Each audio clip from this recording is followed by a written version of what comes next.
I was born in Corvallis, Oregon, to a single parent. And shortly after that, we moved to Federal Way, Washington, where I lived for about 12, 13 years.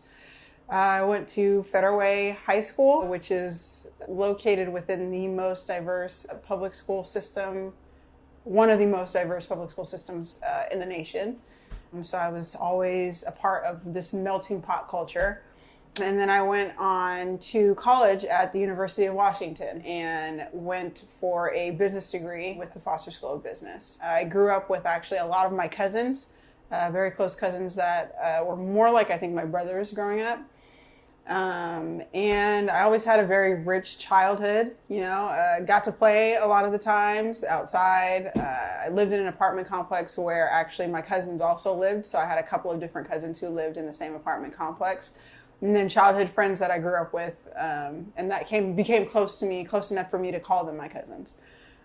So childhood it was fun, but I was also a very conscious child. So as much as I like to play and enjoy the same things that other children did, I also had to grow up a lot faster. Being the child of a single parent, being an African American woman, all of those just meant that I had to grow up a lot faster than a lot of my other counterparts. And so, things like learning how to take care of yourself as soon as you get off from school, being able to walk yourself home from the bus stop, knowing that you have to do your homework and be able to cook yourself a snack and do all those things before you were able to go outside, which could mean, that you're doing all those things before your mom even gets home. Learning how to prep dinner at a young age so that it's easier for your mom to be able to make dinner when she comes home. So just learning how to take a lot more of an active role in the household at a very young age. Being raised by my mom, she really didn't, at least from what I can remember, she didn't really raise me trying to teach me the differences of black and white. I wasn't raised automatically from, kindergarten up just knowing that I was different because of the color of my skin. And so the realizing point that I noticed, like, okay, I'm different, was that point when I actually looked up the definitions of white and black in the dictionary. And part of that was because it was Black History Month at my school, and like every other elementary school, you learn about the Civil Rights Movement and Martin Luther King Jr. and Rosa Parks. And being an African American child, I think a lot of teachers don't really realize that maybe as a child you don't really realize that you're African American. And so there came a point where it was kind of like them asking, well, like, what was your take? Like, how do you think it would feel to be this color during that time? And I felt like they kind of had a habit of asking people of color that question rather than just anybody and everybody, because at that age we really don't know. And I kind of looked at it like, well, why are you asking me this question? Like, why am I supposed to know the answer to that question? And so I went home, and I had this conversation with my mom about what is black, what is white, what do these things actually mean, and what does it mean for me to be black? And that's when I actually looked that up in the dictionary, and I actually still own that dictionary to this day, the Webster's Dictionary. I can remember like what my room looked like when I looked it up. I can remember exactly where I was sitting when I looked up that in the dictionary. And at that age as a child, I think that really I just knew what I processed at that time reading that in the dictionary was, one, I was different, and two, that my difference was looked down upon. It wasn't something that was good. And so from that point, that's how I started to move through life, was just understanding that I'm looked down upon generally because I have this color skin, because I am labeled as a black person, as being black. And so knowing that, it just changed the way that I navigated through the world. I think it almost kind of like removed my innocence as a child, because it's like, as a child, you really you have like an innocent happiness, about you. And I think that it kind of just removed that innocence. And it was like, at that point, I had to be automatically conscious of everything I did, because I had to understand what story that told to other people out in the public eye. I think really from that point, it's almost like in my mind, there was just a dichotomy, like there was only two worlds. There was the white world, there was the black world. And if you didn't fall into the white world, you automatically fell into the black world. If you didn't fall into the black world, you automatically fell into the white world. So there was no way to kind of straddle in between. And so that's just kind of the lens that I looked at everything through. So for me, everything was either a black or white issue at that point. So, I looked at economics, like how much money do you have? At least what does it look like you have based on your appearance? And so I started to kind of figure out, okay, generally, those who are labeled as white dress maybe a little bit better, have less hand-me-downs, have cleaner clothes.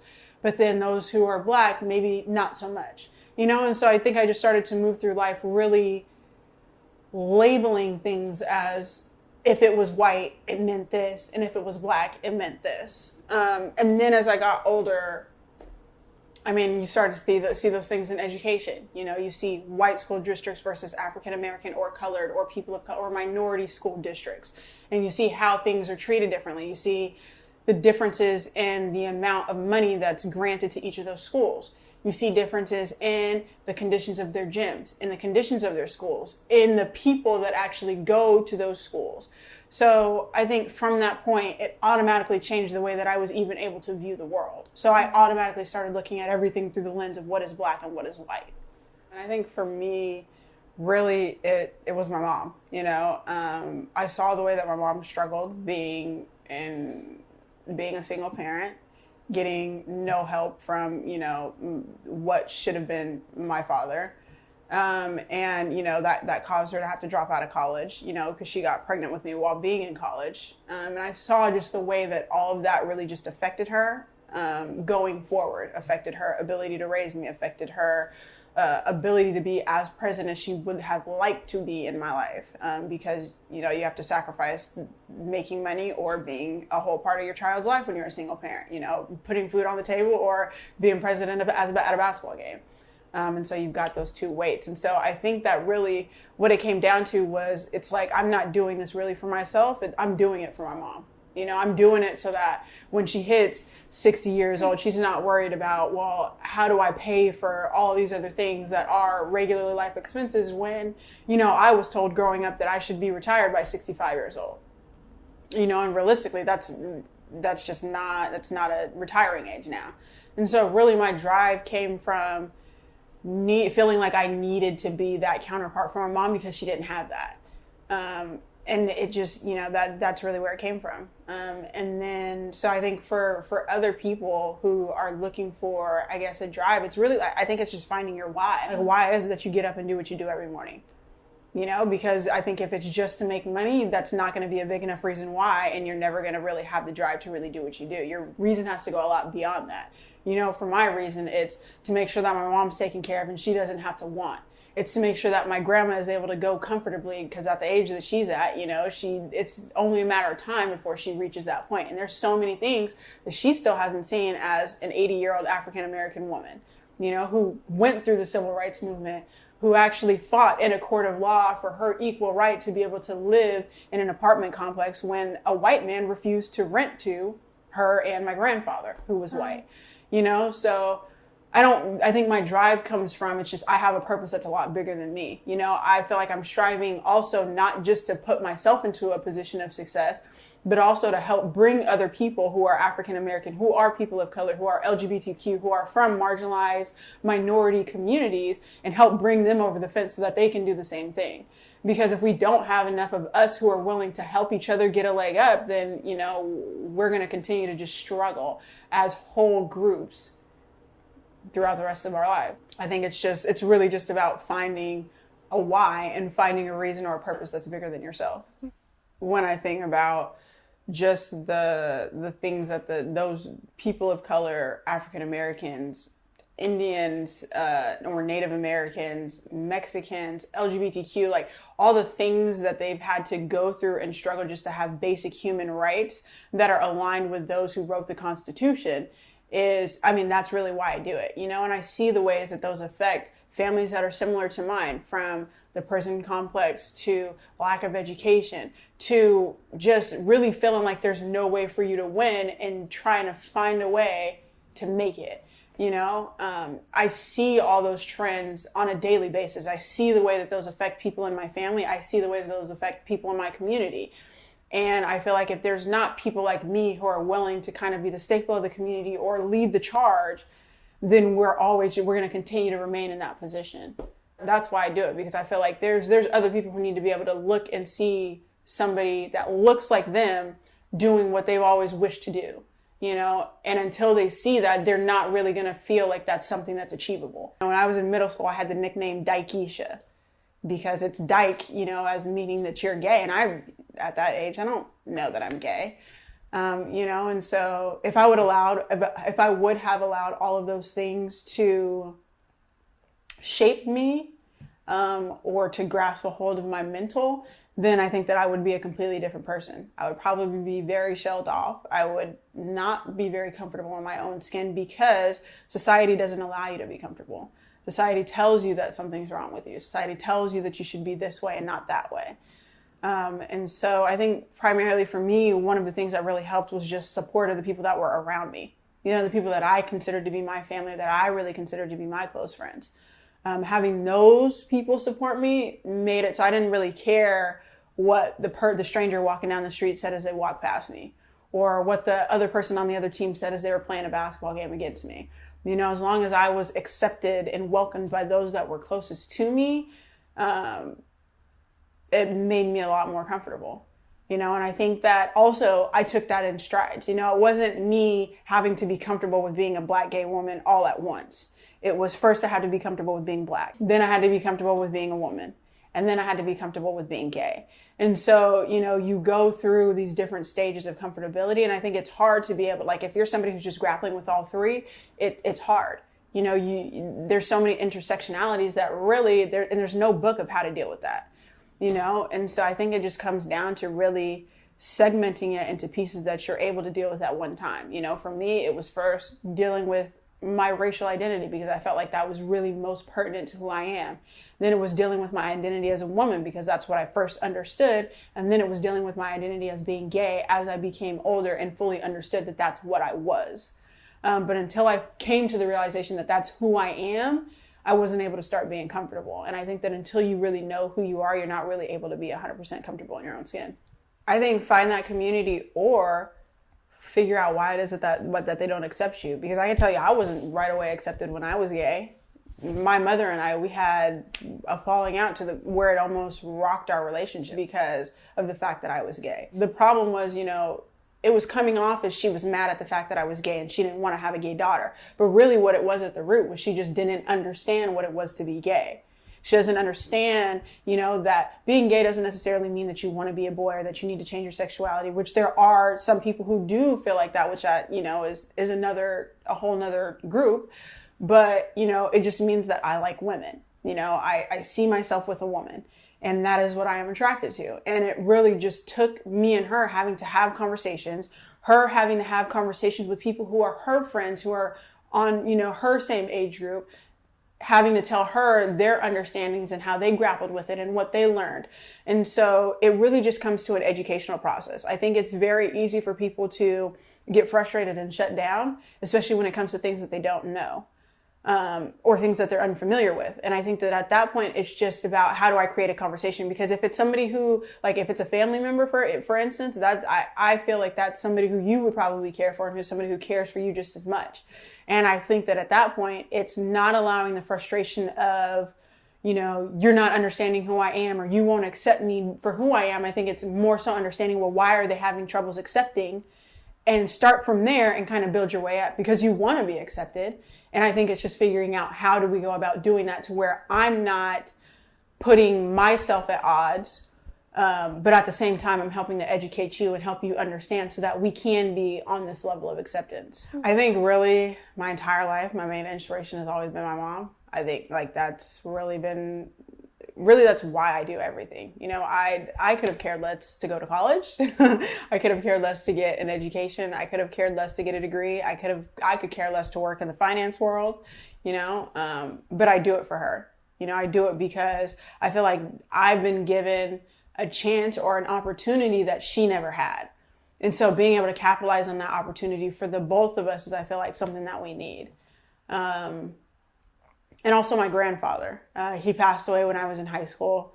And, you know, I just really saw how caring he was for everybody that was around him. He doesn't have to know you, I think that he was more of like a feeler, he could feel people who were going through difficult times. He could feel people who maybe had issues, he could feel people who just maybe needed to just be loved on a little bit. And so I think that I look to my mom as inspiration for drive, and I look to my grandfather as inspiration for character.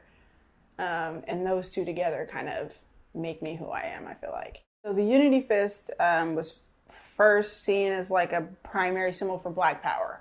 It became a primary symbol for the Black power movement, and it's still kind of seen as that to this day. But also today it's kind of taken a turn in that it's seen a lot more as a symbol of unity. So unification, solidarity. And so I kind of did a play on both,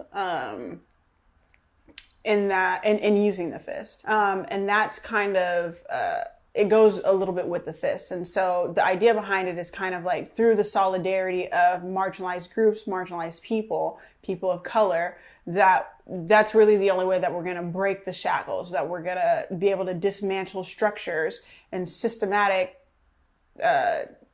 basically systems of racism that continue to hold us back.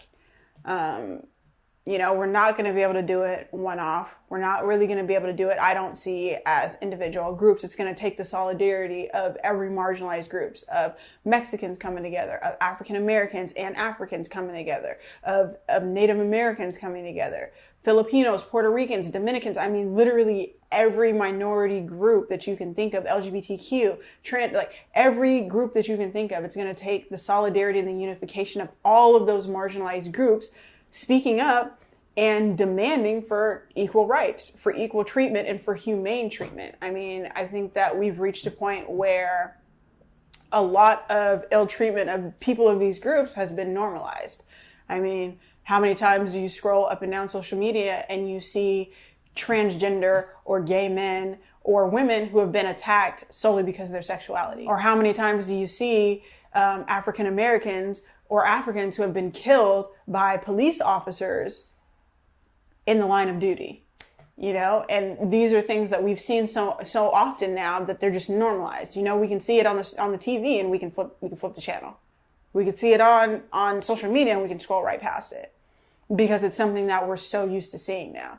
And so I think that really the only way that we're going to break that and really call attention to what is really happening is through the solidarity of all of these groups. That's where kind of the crown comes in, is that really we're only going to get to see our true potential in being an active group, in being an active group, and, being a group that exercises activism. That's really the only way that we're going to see change, I think, in this system.